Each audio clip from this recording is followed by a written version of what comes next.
উপস্থাপনা এবং বক্তৃতা একটি আরেকটির সাথে আঙ্গাঙ্গিক ভাবে জড়িত। যিনি ভালো উপস্থাপক স্বভাবতই তিনি ভালো বক্তব্য দিতে পারেন। যিনি ভালো বক্তা স্বভাবতই তিনি ভালো উপস্থাপনা করতে পারেন। একটি আরেকটির সাথে অনেক অংশে মিল রয়েছে। তা উপস্থাপনা বা বক্তৃতা এটি ভাষার একটি অপূর্ব অলংকার।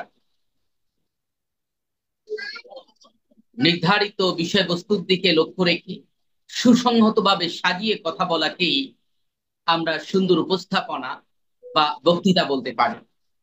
অন্যভাবে বলা যায়, তথ্যপূর্ণ সাবলীল উক্তি হচ্ছে বক্তৃতা।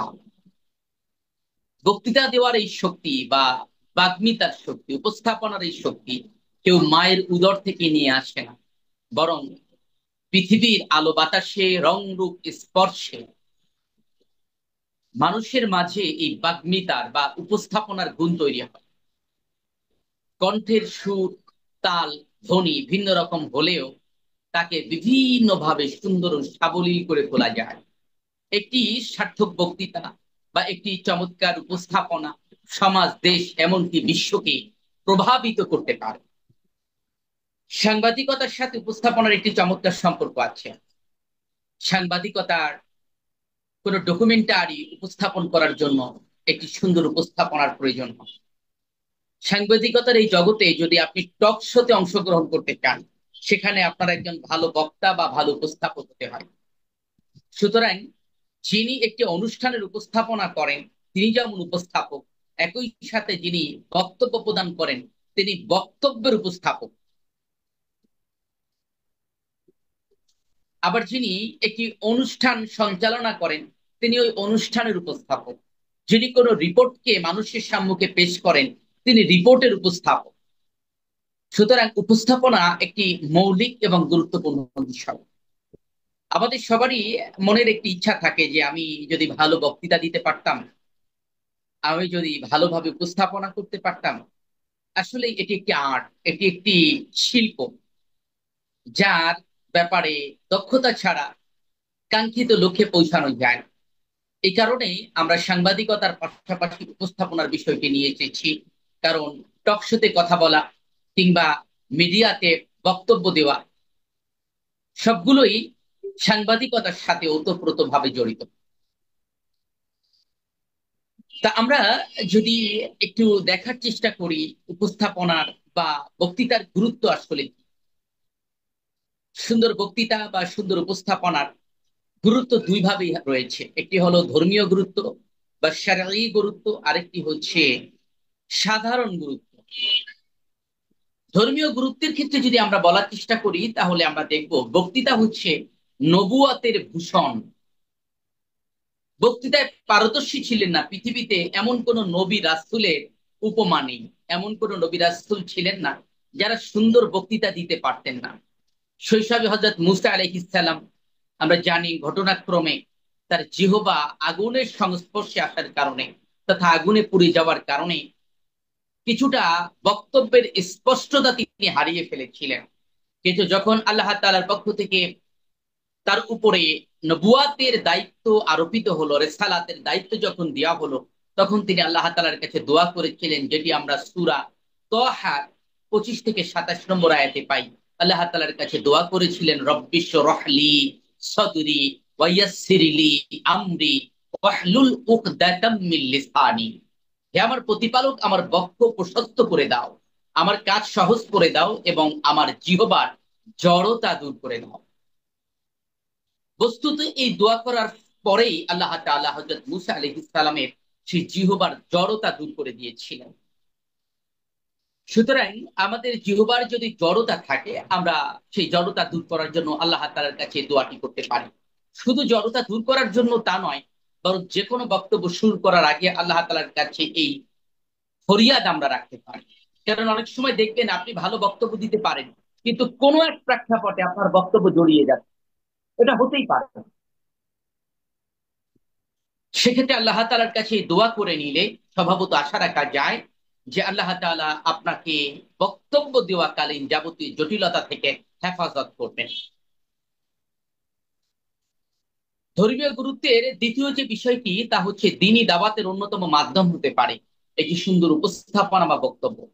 বক্তৃতা দ্বীনি দাওয়াতের অন্যতম মাধ্যম হিসেবে ভূমিকা রাখে। পবিত্র কোরআনে আল্লাহ তাআলা বলেছেন সূরা নাহলের 125 নম্বর আয়াতে, উদউ ইলা সাবিলি রাব্বিকা বিল হিকমাতি ওয়াল মাউইযাতিল হাসানাতি ওয়াজাদিলহুম বিল্লাতী হিয়া আহসান। দেখো তোমার রবের দিকে হিকমা ও উত্তম নসিহত সহকারে, আর বিতর্ক কর উত্তম পন্থা। এই বিতর্কটা কি? এটাকে ইংরেজিতে বলা হয় পাবলিক স্পিকিং, বিতর্ক। আবার ওদিকে স্পিকিং মানে হলো বক্তৃতা। তা পাবলিক স্পিকিং, বারোয়ারি বিতর্ক যাকে বলা হয়, তাকে অন্য ভাষায় বক্তৃতা হিসেবে উপস্থাপন করা হয়। তা আল্লাহ তাআলা বলছেন মুজাদালা করো কিভাবে উত্তম পন্থায়।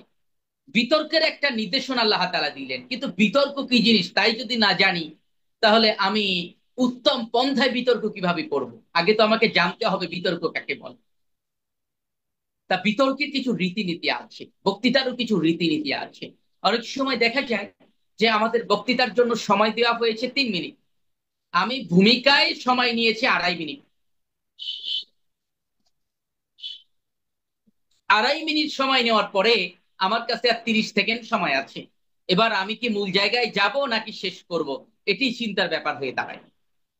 অনেক বরেণ্য ব্যক্তিরা এই জায়গায় ভুল করে বসেন। পার্লামেন্টে দেখবেন অনেক সময় স্পিকার সময় দেয় পার্লামেন্ট মেম্বারদেরকে যে মাননীয় সংসদ সদস্য, আপনার সময় 1 মিনিট। তাহলে 1 মিনিটে বক্তব্য দেওয়া আমাদের শেখাটা জরুরি। 1 মিনিট যদি বক্তব্য দিতে চাই, তাহলে কতটুকু সময় আমি কোন ক্ষেত্রে নেব? এক্ষেত্রে সম্বোধনে কতটুকু সময় নিব, মূল বক্তব্যের ক্ষেত্রে কতটুকু সময় নিব, সমাপনীর ক্ষেত্রে কতটুকু সময় নিব, এটি উপলব্ধি করা দরকার। 2004, 7, 8 তিনবার জাতীয় পর্যায়ে শ্রেষ্ঠ বক্তা হিসেবে পুরস্কৃত হবার সুযোগ হয়েছিল ইসলামিক ফাউন্ডেশন বাংলাদেশের উদ্যোগে আয়োজিত প্রতিযোগিতায়। তা আমাদের সে সময় সময় ছিল থানা, জেলা এবং বিভাগীয় পর্যায়ে মাত্র 3 মিনিট। আর জাতীয় পর্যায়ে যখন বিভাগ থেকে, সেই সময় 6টি বিভাগ ছিল, তা প্রতি বিভাগ থেকে যখন প্রথম, দ্বিতীয়, তৃতীয় 3 জন করে 18 জনকে জাতীয় পর্যায়ে ডেকে আনা হলো, তখন আমাদেরকে সময় দেওয়া হয়েছিল 4 মিনিট। আমরা এটিও জানতাম না যে কোন বিষয়ে আমাকে বক্তব্য দিতে হবে, কারণ বক্তব্য ছিল উপস্থিত বক্তৃতা। অনেকগুলো বিষয় একটি বক্সের মধ্যে রাখা ছিল, তার ভিতর থেকে একটি বিষয় নিতে হতো, তার উপরেই বক্তব্য দিতে হতো। তা স্বভাবতই এই যে আমি জানি না যখন, সেই অবস্থায়ও আমাকে বক্তব্য দিতে হবে, আবার 4 মিনিটেই সেই বক্তব্য শেষ করতে হবে। আমি একটা বিষয়ের প্রস্তুতি আছে যে আমি 1 ঘন্টা কথা বলতে পারি, সেই 1 ঘন্টার বক্তৃতা 4 মিনিটে দেওয়া কিন্তু অনেক সময় খুবই কঠিন ব্যাপার। আবার প্রস্তুতি আছে 10 মিনিটে, হঠাৎ করে বলা হলো যে হুজুর চালিয়ে যান, মানে পরের মেহমান আসা পর্যন্ত আমার বক্তব্য দিয়ে চলতে হবে। এটাও আরেকটা জটিল ব্যাপার, যে আমি তো অলরেডি 10 মিনিট বক্তব্য শেষই করে ফেলেছি প্রায়, হঠাৎ করে আমাকে আরো 30 মিনিট সময় বাড়িয়ে দেওয়া হয়েছে। তখন আমি কি করব? এরকম কিছু জটিলতার মধ্যে আমরা পড়ি। এটি দাওয়াতের ক্ষেত্রে যেমন জরুরি, এটি সাংবাদিকতার ক্ষেত্রেও জরুরি, এটি টেলিভিশনে বক্তব্য দেওয়ার ক্ষেত্রে জরুরি, টক শোর ক্ষেত্রে জরুরি। এটা স্বাভাবিক কোনো জাতীয় দিবসে বক্তব্য দেওয়ার ক্ষেত্রে জরুরি। শ্রমিক দিবসে বক্তব্য দিচ্ছেন, স্বাধীনতা দিবসে, কিংবা আন্তর্জাতিক মাতৃভাষা দিবসে, সব জায়গায় জরুরি। এই দিবসগুলো কিন্তু আমাদের সাথে ওতপ্রোতভাবে জড়িত। রাজনৈতিক সমাবেশের বক্তব্য, সে সময় সময় খুব বেশি পাওয়া যায় না, যে অল্প সময় বক্তব্য দিতে হয়। তাই অল্প সময়ে কিভাবে বক্তব্য দেবো, এটি একটি আর্ট, এটি একটি শিল্প আমাদের আয়ত্তে আনা দরকার। কথা বলছিলাম দ্বীনি দাওয়াতের অন্যতম মাধ্যম। আল্লাহ তাআলা বলছেন সর্বোত্তম কথায় বিতর্ক করতে হবে। তা এই বিতর্কের রীতিটা কি, কিভাবে আমি বিতর্ক করব, কি কি বিষয় রাখতে হবে, এটিও কিন্তু আমাদের জানা দরকার। তা এই যে আয়াতে আমরা দেখছি হিকমা, উত্তম নসিহাত এবং বিতর্ক শব্দদ্বয়, সবই কিন্তু সুন্দর বক্তৃতার ইঙ্গিত করে। হিকমার সাথে বক্তব্য দেওয়া, তারপরে উত্তম নসিহা পেশ করা, আবার বিতর্ক, সবগুলোই সুন্দর বক্তৃতার একটি উপাদান বলতে পারি।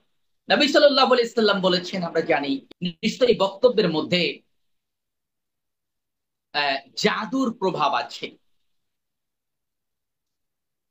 বোঝা যায় যে একটি বক্তব্য জাদু যেভাবে একটি অসাধ্যকে সাধন করে দেয়, যদিও সেই অর্থে জাদুকে হারাম করা হয়েছে, কিন্তু বক্তব্যেও এমন প্রভাব ফেলতে পারে যে প্রভাবের ফলে একজন মানুষ অকপটে ঝাঁপিয়ে পড়তে পারে যে কোনো লক্ষ্য বাস্তবায়ন। জাদুর শক্তিতে যেমন মানুষ মোহবিষ্ট হয়, তদ্রুপ সার্থক বক্তৃতাও অপরের উপরে প্রভাব বিস্তার করতে পারে। আপনি একটি সুন্দর বক্তব্য যখন আয়ত্তে আনতে পারবেন, তখন দেখবেন যে মানুষ চাতক পাখির মতো শুনছে আপনার কথা, চাতক পাখির মতো শুনছে, পিনপতন নীরবতা, কে যে দাঁড়িয়ে আছে আর কে বসে আছে তাও ভুলে গেছে। আপনি 30 মিনিট বক্তব্য দিয়ে যাচ্ছেন, 30 মিনিটে কেউ একটা ট্রু শব্দ করবে না। এটি সম্ভব আপনি যদি ভালো বক্তব্যকে আয়ত্তে আনতে পারেন। এখন এখানে একটা প্রশ্ন আপনারা করতে পারেন যে আমার তো কণ্ঠ সুন্দর না। আমি শুরুতে একটা কথা বলেছি যে কণ্ঠ বা বক্তৃতা দেওয়ার এই যোগ্যতা, কণ্ঠ সবাই সাথে নিয়ে আসলেও বক্তৃতা দেওয়ার যোগ্যতা কেউ মায়ের উদর থেকে নিয়ে আসে না, পেট থেকে নিয়ে আসে না। পৃথিবীর রং রূপ স্পর্শে মানুষ এগুলো শিখে নেয়। তাহলে বক্তব্য সুন্দর করার জন্য কিছু পরামর্শ রয়েছে। সেটি কেমন? সে পরামর্শগুলো হলো যে আমরা খেয়াল করব যে আমার কণ্ঠটা কিভাবে মানাবে।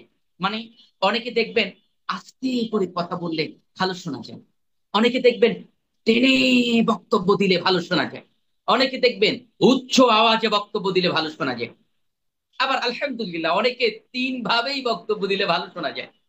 তা আমাকে চুজ করতে হবে যে আমি কিভাবে কথা বললে আমার কথা স্পষ্ট বোঝা যায়। তা এটা আমি কিভাবে চুজ করব? এজন্য আমি আমাদের মোবাইলে রেকর্ড করতে পারি, নিজেদের স্ব মোবাইলে রেকর্ড করে দেখতে পারি। একবার টেনে বলে দেখবো, আর একবার আস্তে আস্তে বলে দেখবো, আর একবার একটু উচ্চ স্বরে বলে দেখবো, আর একবার আবৃত্তির মতো করে বলে দেখবো। বিভিন্ন ভঙ্গিমায় বলে দেখবো যে কোন ভাবে বললে আমার কণ্ঠ সুস্পষ্ট ভাবে বিকশিত হয়। আমি সেভাবেই বলার চেষ্টা করব। দ্বিতীয়ত, আমার আশপাশে অনেক সুধী শুভাকাঙ্ক্ষী আছে, আমি তাদের পরামর্শ নিতে পারি, পরিবারের সদস্যদের পরামর্শ নিতে পারি যে আচ্ছা আমি এই 3 ভাবে বক্তব্য দিয়ে শোনাচ্ছি, দেখো তো কোন ভাবে বক্তব্য দিলে আমার বক্তব্যটা তোমার ভালো লাগে। এভাবে 2-4 জনের মতামত নেওয়ার পরে আমি একটা বক্তব্যকেই আমার বক্তব্যের ধরন হিসেবে গ্রহণ করার চেষ্টা করব। তাহলে আমি আমার বক্তব্যকে আরো সুন্দর করতে পারবো ইনশাআল্লাহ। তা আমরা ইসলামী শরিয়ার গুরুত্বের কথা বলছিলাম। আহ তৃতীয়ত আমরা দেখতে পারি যে ইসলামী সমাজ বিনির্মাণে বক্তৃতা গুরুত্বপূর্ণ ভূমিকা রাখতে পারে। বক্তৃতা ইসলামী সমাজ বিনির্মাণের অন্যতম হাতিয়ার। ইসলামী চিন্তাবিদদের মাধ্যমে ইসলামী সমাজ গড়ার গুরুত্ব ও সাবলীল বক্তব্য মানুষের হৃদয়ে নাড়া দিতে পারে। দীর্ঘদিন ধরে লালিত যে স্বপ্ন রয়েছে সেই চিন্তা চেতনার পরিবর্তন আনয়ন করতে পারে। এমনকি একটি বক্তৃতার বদৌলতে মানুষ ঝাঁপিয়ে ঝাঁপিয়ে পড়তে পারে ইসলামী সমাজ বিনির্মাণের সংগ্রামে, ইসলামী সমাজ বিনির্মাণের সংগ্রামে ঝাঁপিয়ে পড়তে পারে। এবার আসেন সাধারণ গুরুত্ব বোঝার চেষ্টা করি। সাধারণ গুরুত্বের ক্ষেত্রে ভালো বক্তৃতা বা উপস্থাপনা যদি আপনি করতে পারেন, আপনার প্রথমত জনপ্রিয়তা বেড়ে যাবে। একটি সুন্দর বক্তৃতা রাতারাতি একজন মানুষকে জনপ্রিয়তার শীর্ষে পৌঁছে দিতে পারে। হোক সে চেহারায় কুৎসিত, আর্থিক দুর্বল, কিংবা নিম্ন বংশ উদ্ভূত, বংশ ভালো না, চেহারা ভালো না, কিন্তু সুন্দর বক্তব্য তাকে জনপ্রিয় করে দিতে পারে। আমার এক পরিচিত জনের কথা বলছি। তিনি নতুন এক শিক্ষা প্রতিষ্ঠানে যোগদানের পরে প্রতিষ্ঠানের কেউ তাকে খুব একটা গুরুত্বের সাথে দেখেনি, কিন্তু তার সুপ্ত ছিল তার মাঝে বক্তৃতা প্রদানের অসাধারণ যোগ্যতা। হঠাৎ একদিন সুধী সমাবেশে বক্তৃতা প্রদানের ফলে সকলেরই টনক নড়ে। তখন সকলের মুখ দিয়ে শোনা যায় তার উচ্ছ্বসিত প্রশংসা। কয়েক বছর পূর্বে তৎকালীন মার্কিন প্রেসিডেন্ট বারাক ওবামা মিশরের কায়রো বিশ্ববিদ্যালয়ে একটা বক্তব্য দিয়েছিলেন মুসলিম বিশ্বের উদ্দেশ্যে। তা মুসলমানদের প্রশংসা কুড়াতে সক্ষম হয়েছিল। আমাদের স্বাধীন সার্বভৌম বাংলাদেশের স্থপতি শেখ মুজিবুর রহমানের অসাধারণ ভাষণের কথা আমাদের অজানা নয়, যে তার বক্তব্য ছিল তার জনপ্রিয়তার অন্যতম কারণ। এখনো তার বক্তব্যগুলো শুনলে মনে হয় প্রতিটি কথাই যেন একটি কাব্যের ঝংকার, যে কারণে ইউনেস্কোর স্বীকৃতি পর্যন্ত পেয়েছে তার বক্তব্য। তাহলে জনপ্রিয়তা অর্জনের জন্য বক্তৃতা একটা ভালো ভূমিকা দিতে পারে, উপস্থাপনা একটি ভালো জায়গায় নিয়ে যেতে পারে। দ্বিতীয়ত, সম্মান। একটি সার্থক ও সুন্দর বক্তৃতা জনপ্রিয়তা অর্জনের পাশাপাশি আমাদের সম্মান বৃদ্ধি করে। ক্রমান্বয়ে সম্মানের ক্ষেত্রে জিরো থেকে হিরোয় পরিণত হয়। দৃশ্যত ইতপূর্বে যে লোকটি সালাম দিলে উত্তর পর্যন্ত দিত না, দেখবেন সেই লোকটি হাস্যবদনে আপনার কাছে এসে কুশল বিনিময় করা শুরু করবে।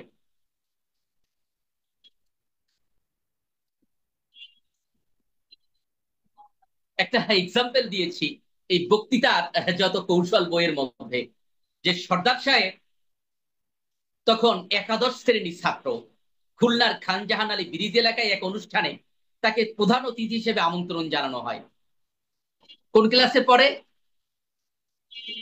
একাদশ শ্রেণীতে পড়ে। বুঝতে পেরেছেন ব্যাপারটা? মানে যদি মাদ্রাসায় বলেন তাহলে আলিম প্রথম বর্ষ, যদি আলিয়া মাদ্রাসার ক্ষেত্রে বলা হয়। আর কমি মাদ্রাসায় হলে আর একটু উপরের দিকে পড়ে, মিশকাত বা দাওরার শুরুর দিকে পড়ার কথা। তা এখন সেই সময় তাকে আমন্ত্রণ জানানো হলো খুলনার খানজাহান আলী ব্রিজ মানে রূপসা ব্রিজের নিকটবর্তী এক জায়গায় প্রধান অতিথি হিসেবে আমন্ত্রণ জানানো হলো। তিনি যখন অনুষ্ঠানে পৌঁছালেন, দেখলেন শ্রোতা যারা বসে আছে সবাই তার থেকে বয়সে বড়, সবাই তার থেকে বয়সে বড়। এবং ইতিমধ্যে তাকে দেখে কেউ কেউ মুস্কি মুস্কি হাসতে লাগলো, আরে এ কি, কোত্থেকে আসছে আমরা, কি বলবে। মনে মনে তারা বলতে লাগলো যে এতটুকু ছেলে আবার বলবে কি। কিন্তু আল্লাহ তাআলার প্রশংসা, বক্তৃতা শুরু করার অনেক কাল পরেই সকলে নিশ্চুপ বনে গেল। এমনকি বক্তৃতা শেষ করলে হুমড়ি খেয়ে পড়লো তার সাথে হাত মিলাতে। তাহলে সম্মান লাভ করা যায়, যাই কিছুক্ষণ আগে অন্যের হাসি তামাশার পাত্র ছিল, সে সম্মানিত হয়ে যেতে পারে সুন্দর বক্তৃতার মধ্য দিয়ে, সুন্দর উপস্থাপনার মধ্য দিয়ে। তৃতীয়ত, প্রভাব বৃদ্ধি। বক্তৃতা সমাজে জনপ্রিয়তা ও সম্মান বৃদ্ধির সাথে সাথে বক্তার প্রভাব বৃদ্ধি করে। বক্তার বক্তব্যে সমাজ প্রভাবিত হয়। সাধারণ মানুষ তাকে নেতা মানতেও দ্বিধা করে না। স্বল্প বয়সও সে মানুষের কাছে ভালোবাসা কুড়াতে সক্ষম হয়। তাহলে আমরা মোটামুটি একটি সুন্দর উপস্থাপনা বা বক্তৃতার গুরুত্ব, দিনই গুরুত্ব তিন রকম আলোচনা করলাম, শরীয় গুরুত্ব তিন রকম আলোচনা করলাম। এরপরে তো নিঃসন্দেহে আমাদের সবার মধ্যে একটি আগ্রহ জন্মিয়েছে, এবার ভালো বক্তা আমাকে হতেই হবে। তাহলে এবার মোটামুটি আমরা মনস্থির করতে পেরেছি যে হ্যাঁ, আমার ভালো বক্তা হওয়া দরকার। কারণ ভালো বক্তা হলে ভালো নেতা হতে পারবো, ভালো বক্তা হলে জনপ্রিয়তা বেড়ে যাবে, চারিদিকে সম্মান মর্যাদাও বেড়ে যাবে। হম। সমাজের উপরে প্রভাব বিস্তার করা যাবে ভালো বক্তা হলে। আর শরীর গুরুত্ব তো বুঝতেই পেরেছি যে এটি পৃথিবীর সব নবী আলাইহিস সালামগণ ভালো বক্তৃতা দিতে পারতেন। দ্বিতীয়ত, দাওয়াতের ক্ষেত্রে ভালো বক্তৃতা দিতে পারা জরুরি। তৃতীয়ত, ইসলামী সমাজ বিনির্মাণে, ইসলামী বিপ্লব সংগঠনে ভালো বক্তৃতা ভূমিকা রাখতে পারে। এটা আমরা মোটামুটি আলোচনার মধ্যে উপস্থাপন করার চেষ্টা করেছি। এবার আসুন যে এই যে উপস্থাপনা যে আমি করব, বক্তৃতা যে দেব, সে দেওয়ার জন্য আমার বিবেচ্য বিষয়গুলো কি কি, শুরুতে আমাকে কোন কোন বিষয় মাথায় রাখতে হবে।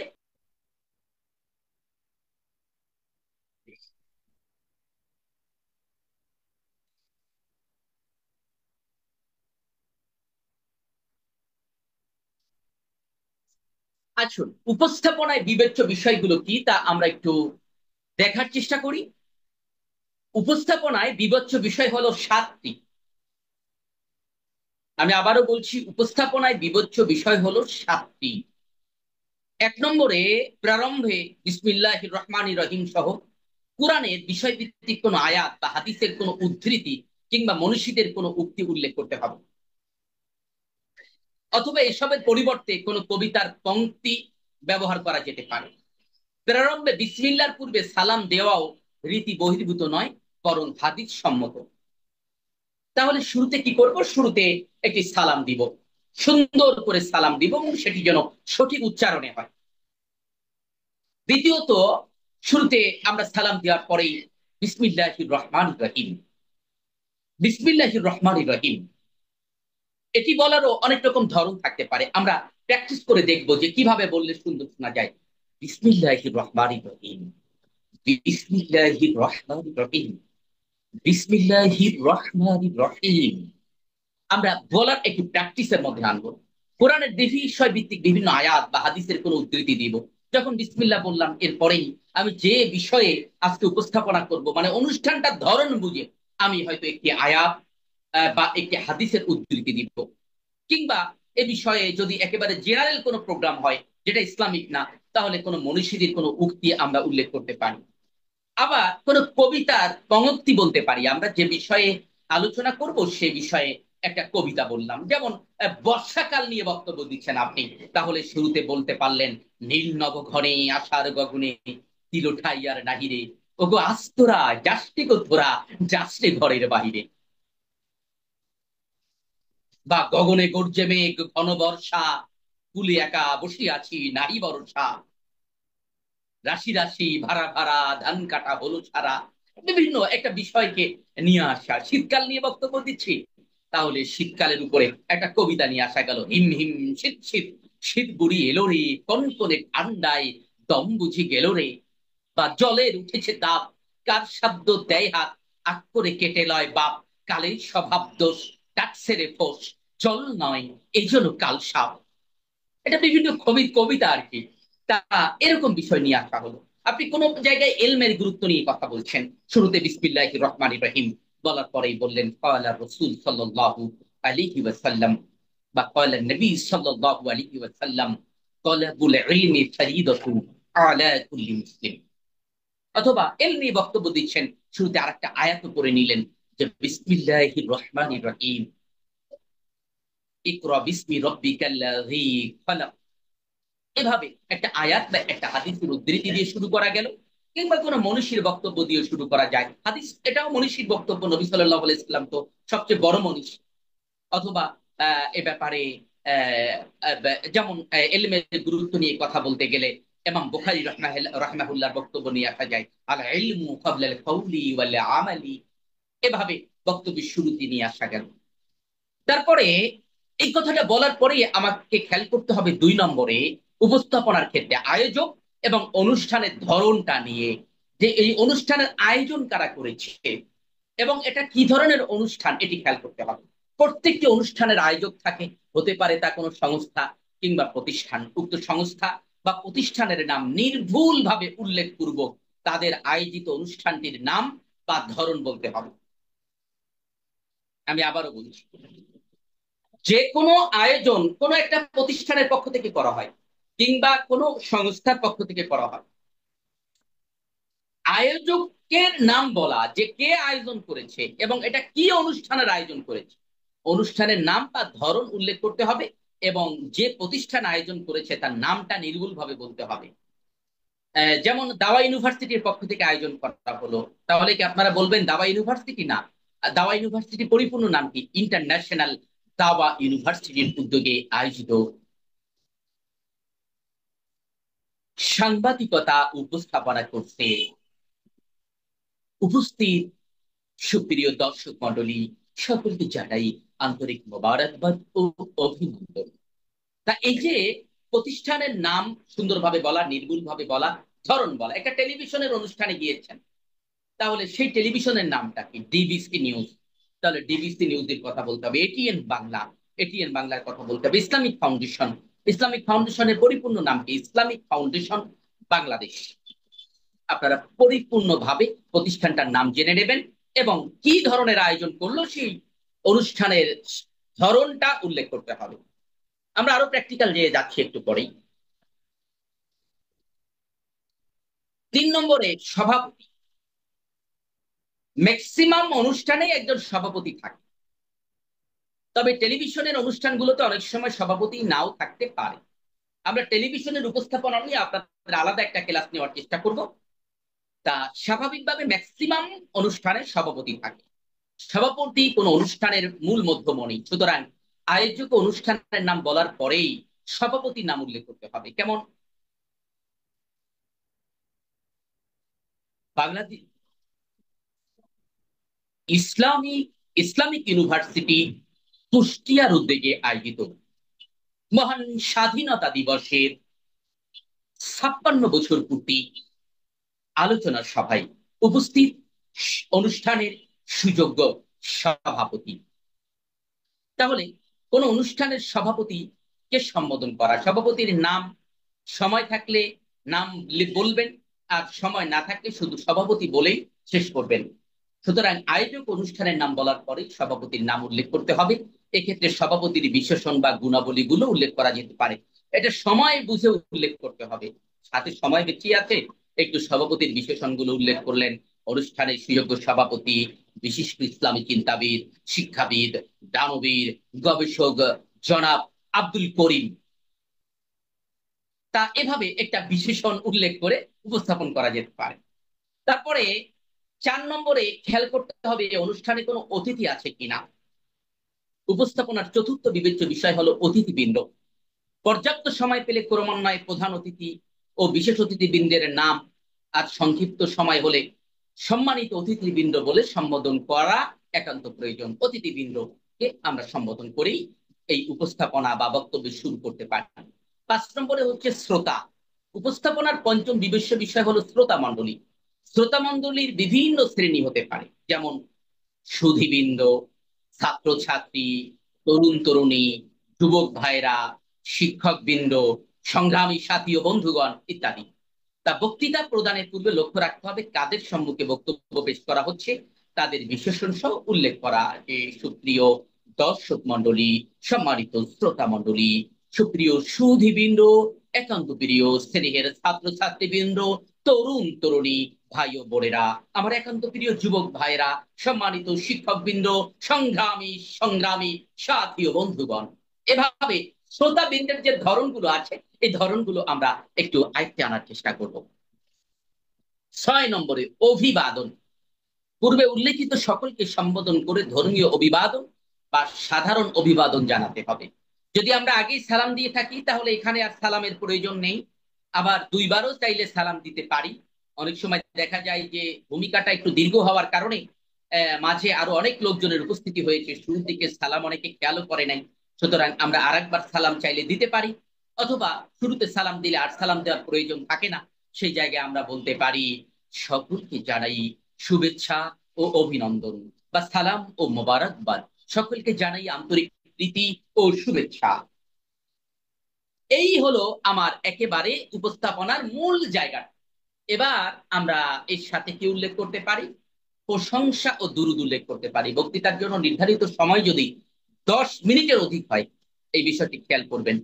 10 মিনিটের কম হলে প্রশংসা দুরূদ এখানে আলাদা করে উল্লেখ করার দরকার নেই, বরং শুরুতেই শর্টকাট বলে দেবেন আলহামদুলিল্লাহি রাব্বিল আলামিন ওয়াসসালাতু ওয়াসসালামু আলা রাসূলিহিল কারীম, বা নাহমাদুহু ওয়া নুসাল্লি আলা রাসূলিহিল কারীম। প্রশংসা দুরূদ দুইটাই হয়ে গেল। কিন্তু যদি সময়টা 10 মিনিটের বেশি পাওয়া যায় তাহলে কি করবেন? তাহলে সেক্ষেত্রে অভিবাদনের পরে মহান স্রষ্টা আল্লাহ তাআলার প্রতি প্রশংসা, বিশ্ব মানবতার মুক্তির কাণ্ডারি মুহাম্মদুর রাসূলুল্লাহ সাল্লাল্লাহু আলাইহি ইসলামের সামনে শানে দুরূদ ও সালাম পেশ করার মাধ্যমে বক্তৃতা শুরু করা যেতে পারে। 7টা পয়েন্ট আশা করি আপনারা বুঝতে পেরেছেন। আমরা এবার এট এ গ্লান্স একটু মানে মিলিয়ে দেখার চেষ্টা করি। এক নজরে উপস্থাপনা। এক নজরে যদি উপস্থাপনা করতে চাই তাহলে আমরা শুরুতে দেখেছি বিসমিল্লাহ, তারপরে কোরআন অথবা হাদিস অথবা মনীষীদের উক্তি অথবা কবিতা, তারপরে আয়োজকদের নাম উল্লেখ করব ও অনুষ্ঠানের ধরনের কথা উল্লেখ করব, এরপরে সভাপতিকে সম্বোধন করব, অতিথিবৃন্দকে সম্বোধন করব, শ্রোতা মণ্ডলীকে সম্বোধন করব, প্লাস অভিবাদন জানাবো, মানে শুভেচ্ছা বা অভিনন্দন জানাবো, এবং এর সাথে প্রশংসা ও দুরূদ উল্লেখ করব। এই ছিল আমাদের 7টা পয়েন্টের নির্যাস। এবার আসেন দৃষ্টান্ত দেওয়ার চেষ্টা করি, সরাসরি উদাহরণ দেওয়ার চেষ্টা করি। বিসমিল্লাহির রহমানির রহিম। জ্ঞানের আলোয় খুঁজি স্বপ্নের দ্বার, আগামীর দিন শুধু সম্ভাবনার। ঐতিহ্যবাহী নবজাগরণ সাংস্কৃতিক পরিষদ কর্তৃক মহান স্বাধীনতা দিবস উপলক্ষে আয়োজিত স্বাধীনতার 46 বছর প্রত্যাশা ও প্রাপ্তির শীর্ষক এই আলোচনা সভায় উপস্থিত সবারিত সভাপতি, প্রধান অতিথি ও বিশেষ অতিথিবৃন্দ এবং সংস্কৃতির ধারক বাহক দেশপ্রেমিক সাংস্কৃতিক বন্ধুগণ, আসসালামু আলাইকুম ওয়া রাহমাতুল্লাহ। একটা উদাহরণ আমরা দেওয়ার চেষ্টা করলাম। এখানে দুরূদ সালাম পর্যন্ত নেই, বরং তার আগ পর্যন্ত আছে। তারপরে আরেকটা উদাহরণ, সিডি বারুইখালী, শুরুতে বিসমিল্লাহ থাকলো বা অন্য আয়াত থাকলো, হাদিস থাকলো, এরপরে আমরা চলে আসলাম সিডি বারুইখালী ইসলামী যুব কল্যাণ পাঠাগার কর্তৃক আয়োজিত 3 দিন ব্যাপী 18তম বার্ষিক তাফসীরুল কোরআন মাহফিলের সমাপনী দিবসের সম্মানিত সভাপতি, আলোচকবৃন্দ, বিজ্ঞ ওলামায়ে কেরাম, সাংবাদিক বন্ধুগণ, প্রশাসনিক ব্যক্তিবর্গ এবং পর্দার অন্তরালে অবস্থানরত মা ও বোনেরা, সর্বোপরি সম্মানিত বাগেরহাটবাসী, আসসালামু আলাইকুম ওয়া রাহমাতুল্লাহি ওয়া বারাকাতুহু। প্রশংসায় মস্তক অবনত করছি বিশ্বজাহানের শাহানশাহ রাজা ধীরাজ আল্লাহ তাআলার প্রতি, এবং শত সহস্র দুরূদ ও সালাম পেশ করছি নবিকুল শিরোমণি মুহাম্মদ সাল্লাল্লাহু আলাইহি ওয়াসাল্লামের শানে। আমরা খুব সংক্ষেপে বিষয়টি উপস্থাপন করার চেষ্টা করলাম। এবার আসুন, এই উপস্থাপনায় আমরা বিভিন্ন কবিতা যদি আমরা ব্যবহার করতে চাই, আয়াত হাদিস এগুলো তো আমরা বুঝতে পেরেছি, কিন্তু যদি কবিতা ব্যবহার করতে চাই তাহলে কি ধরনের কবিতা আমরা ব্যবহার করতে পারি। যেমন আমরা বাংলাদেশ নিয়ে কোনো অনুষ্ঠান হলো, তাহলে কবিতা হতে পারে, বাংলাদেশ মানেই হলো ধান সবুজের মেলা, আকাশ জুড়ে মেঘের পরে আলো হাওয়ার খেলা। যদি 21শে ফেব্রুয়ারির কোন অনুষ্ঠানে আপনি থাকলেন, তাহলে কি বলতে পারেন? 21 আসে বাংলাদেশে বাংলা ভাষার টানে, 21 আসে বাংলাদেশে নিত্য নতুন গানে। যদি বাংলাদেশ নিয়ে এমন একটা বক্তব্য দিতে চাচ্ছেন যখন বাংলাদেশ নিয়ে ভয়াল ষড়যন্ত্র হচ্ছে, দেশি বিদেশি ষড়যন্ত্র হচ্ছে, তখন আপনি এমন একটা কবিতা বলতে পারেন যে জন্মভূমির কোল জুড়ে বইছে অসভ্য বদ বাতাস, সর্বত্র চরক চক্র শকুনির আনাগোনা, মানবতা কুঞ্জে বহুরূপী ভ্যাম্পায়ার, ত্রিশুদ তৃষিত জিহ্বা দিয়ে চুষে নেয়ার মোহে মত্ত। আপনি বলতে পারেন ভেঙে যায় বুক শত বেদনার দুঃখ, সহিতে পারি না আর, হেলাই হেলাই এই অবেলায় অজানা ব্যথায় চুরমার। আপনি বলতে পারেন প্রেক্ষাপটটা যদি এমন হয় যে বিশ্বাসঘাতকতা করেছে কেউ, যাদের উপরে আস্থা রাখার কথা তাদের প্রতি আস্থা রাখা যাচ্ছে না, তাহলে আপনি এই কবিতাটা বলতে পারেন, যারে আমি আপন ভাবি সেভাবে মোরে পর, যার লাগিয়া কাঁদিয়া মরি সে ভাঙে মোর ঘর। আপনি কোরআন নিয়ে যদি কোনো বক্তব্য দিতে চান, সেক্ষেত্রে বলতে পারেন, মানব মুক্তির মহাস্মারক পবিত্র কোরআন সারা পৃথিবীর মানুষের জন্য আলো অনির্বাণ। আপনি যদি শহীদের তামান্নায় উজ্জীবিত করার জন্য কোনো বক্তব্য দিতে চান, যখন এমন অবস্থা হয়েছে 2-4 জন শাহাদাত বরণ করেছে বা একজন ভাই শাহাদাত বরণ করেছে, তখনও আপনি নির্ভয় দিতে চাচ্ছেন এই শহীদের সাথীদেরকে, তখন বলতে পারেন, শহীদের সাথীরা রাজপথে রয়, তারা করে পারে না কোনো সংশয়। এরপরে আপনি রমজান মাসে কোনো বক্তব্য দিচ্ছেন, তাহলে বলতে পারেন, শান্তির বাণী নিয়ে হিম শীতল রবে মাহে রমজান এলো তমসার হবে, দিয়ে এলো কোরআনের বাণী আসমানি ফরমান, চিরদিন রবে তা অক্ষয় অম্লান, কাম ক্রোধ লোভ মোহ মদ আর মাৎসর্য ষড়রিপুকে নিয়ন্ত্রণ করে ধরো এবার ধৈর্য, তবেই পাবে খোদার সন্তুষ্টি, নিজ হস্তের দান ওই প্রাপ্তি লাভ করতে লাগাও মন প্রাণ। তারপরে আমি যেটা ম্যাক্সিমাম সময় বলে থাকি, আমাদের কাফেলার যাত্রা অরুণের পথে, আমাদের যাত্রা আলোকিত করে ধরাধাম চলছে, চলবে অবিরত অবিরাম। সবারই তো শিক্ষার্থীবৃন্দ, এই ছিল আজকে আমাদের উপস্থাপনার একটি প্র্যাকটিক্যাল ক্লাস। আশা করছি এই ক্লাসটি আপনারা উপলব্ধি করতে পেরেছেন। কণ্ঠের বৈচিত্র্য আমি উপস্থাপন করার চেষ্টা করেছি, কারণ কবিতা যদি কবিতার মতো করে বলতে না পারেন, তাহলে মানুষ আপনার বক্তব্য শুনবে না। বক্তব্য যদি বক্তব্যের মতো করে বলতে না পারেন, তাহলে আপনার বক্তব্য যথার্থ ভূমিকা রাখতে পারবে না। সুতরাং এই বক্তব্যের যে গুরুত্ব আমরা শুরুতে আলোচনা করেছি, আপনি জনপ্রিয়তা অর্জন করতে পারবেন, অর্জন করতে পারবেন, প্রভাব বিস্তার করতে পারবেন, দাওয়াতের ক্ষেত্রে ভূমিকা রাখতে পারবেন, বিপ্লবে ভূমিকা রাখতে পারবেন।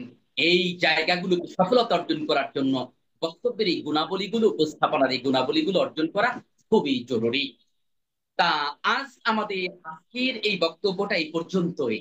আমরা আপনাদেরকে একটা হোমওয়ার্ক দিতে চাই, এরপরে আমরা মূল বিষয়বস্তু কিভাবে সাজাবো সেই ব্যাপারে আগামী ক্লাসে আমরা আলোচনা করব, যে সময় বন্টনটা কিভাবে আমরা করব, সময় বন্টন কিভাবে করব, বক্তৃতা প্রদানের ক্ষেত্রে লক্ষণীয় দিকগুলো কি কি, কিভাবে হাত রাখবো, কিভাবে দাঁড়াবো, কিভাবে কথা বলবো, কিভাবে মাথা ঘুরাবো, এরপরে 5 মিনিট বক্তব্য দিলে ভূমিকা উপস্থাপনায় কয় মিনিট ব্যবহার করব, মূল বক্তব্য কয় মিনিট দেব, উপসংহারে কয় মিনিট সময় নেব, 10 মিনিটে, 30 মিনিটে, 60 মিনিটে আমরা কিভাবে কিভাবে বক্তব্যগুলো দেব, এগুলো আমরা ইনশাল্লাহ দ্বিতীয় ক্লাসে আলোচনা করব।